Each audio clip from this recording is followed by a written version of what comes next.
Julina Magdangal, inulan ng batikos matapos magbahagi sa kanyang Instagram account ng pasasalamat at pagbati sa bagong kasal na sina Carlo Aquino at Charlie Dizon.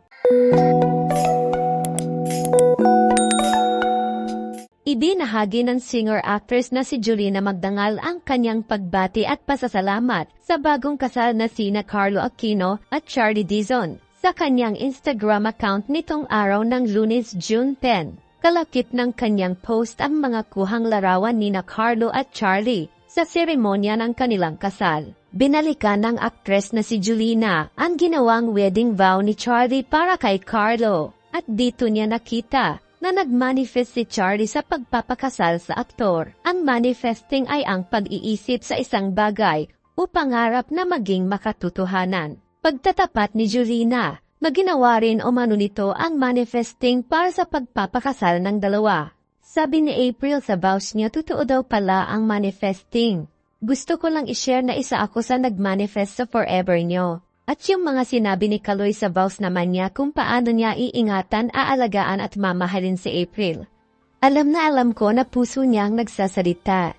Thankful ako na nawitness ko ang kanilang pag-iisang dibdib. Isa si Julina Magdangal sa mga taong masaya at nagpapasalamat dahil isa umano siya sa mga nakasaksi sa pinakamahalagang araw na pag-iisang dibdib nina Carlo Aquino at Charlie Dizon. Bukod sa pag-post niya tungkol sa manifesting, nagbigay din ito ng mga madamdaming mensahe para sa dalawa niyang kaibigan. Kaloy, bilang bata ka pa magkakilala na tayo. Alam ko kung gaano ka kabait na anak at mapagmahal sa family mo. Sobrang happy ko talaga para sa'yo. April, mula nung malaman ko na mag-sister tayo kay Nanay Nenet, nasundan na kita, and ina-admire talaga kita sa galing mo sa craft mo, pero higit sa lahat, sa pagka-humble mo. Congratulations and best wishes. Sa pagbabahagi niya ng mensahe tungkol kay Carlo, inulan ito ng samut-saring komento. Hindi sumang-ayon ang mga ilang netizens sa ginawa ni Julina.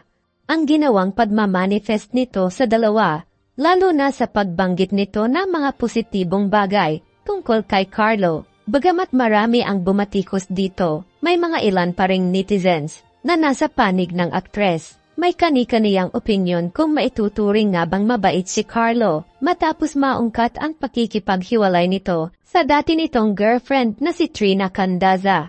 Matatanda ang nagkahiwalay sina Carlo at ang dati nitong kasintahan na si Trina Candaza noong December 2021 at nagkaroon sila ng isang anak. Ipinagtapat ni Trina noong January 2023. Nahiwalay na sila ni Carlo noon pang December 2021. Ngunit pinili na lamang ni Trina na wag isa publiko ang tunay na dahilan para na rin sa kanyang anak. Pag-amin nito na hindi siya naging mabuti para kay Carlo at siya na mismo ang umalis sa kanilang tinitirhan. Anong masasabi niyo sa usapin na ito? Magkomento lang sa ibaba at huwag kalimutang mag-subscribe para sa susunod pa nating mga bagong upload.